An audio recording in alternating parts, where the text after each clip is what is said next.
Hi, I'm Nicol Concilio, And I'm Dr. Kelly Killeen.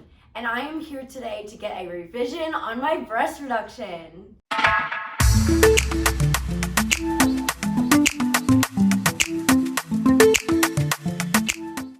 So I got a breast reduction in 2019, August of 2019, and I didn't heal the way that I really wanted to.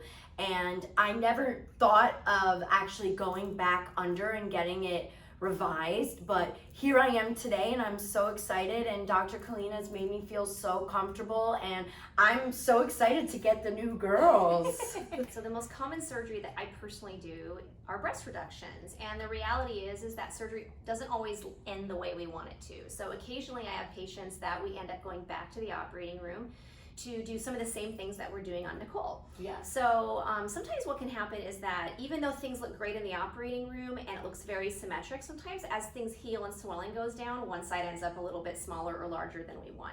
So every once in a while I'll take someone back to the operating room for maybe liposuction of the larger breast so that we can even you out. Sometimes they like the larger breast, so we can fat graft the smaller breast to even them out. The reality of this surgery is that healing problems are common. 1 in 4 to 1 in 5 patients will have some healing issues, and this can lead to funny looking scars.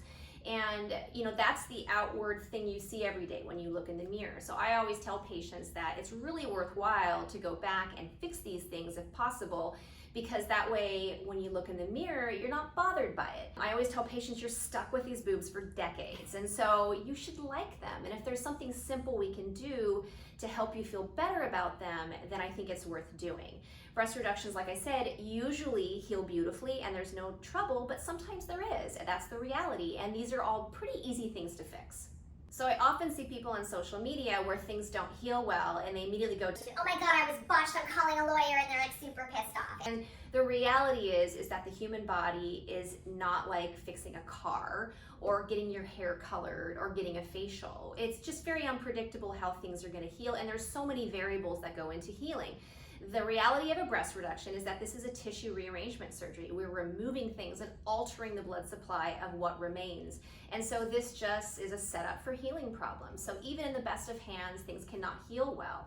Sometimes swelling is not even, and we cannot always predict that. So things may look beautiful and symmetric in the operating room, but once swelling sets in and then goes away, things don't look symmetric anymore. Part of being a good surgeon is not that you have no complications or you have no patients that end up in a way that they're not happy with.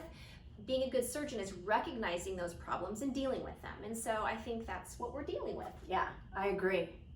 I was out to lunch with Tower 28, and I was talking about my breast reduction that I had in August of 2019, and I was talking so much about how I love their SOS spray, and I mentioned that I wish I had it for my breast reduction scars and the first surgery to spray all over me, and that's when they recommended going to Dr. Killeen, and right away I was like, I want to go, I want to see her, I need to go right now. So we met, and I honestly was not sure if I wanted to go under again and, deal with healing, but Dr. Killeen has made me feel so confident and comfortable in just the way that our surgery is gonna go, and even just in the revision process of things. I'm so excited. I can't wait for it. I'm excited too, and it's kind of a serendipitous meeting because I actually was done with surgery for the day and I was home, and Tower 28, for those of you that don't know my involvement, the CEO of the company is one of my good friends from college, and so I do some press with them, and I'm a huge believer in their SOS spray and their new serum. And so they were talking to Nicol at lunch, and she had done a facial at our office earlier, and they told her that I actually use this spray on my patients, not only just healing problems, but just all of my patients in general. So they were texting me and they're like, oh my God, I have this adorable girl, Nicol, who I obviously already knew who she was. And they're like, you have to see her. So that's how we got you in. Yeah, and I'm thrilled. I couldn't be more excited for surgery. I'm excited too.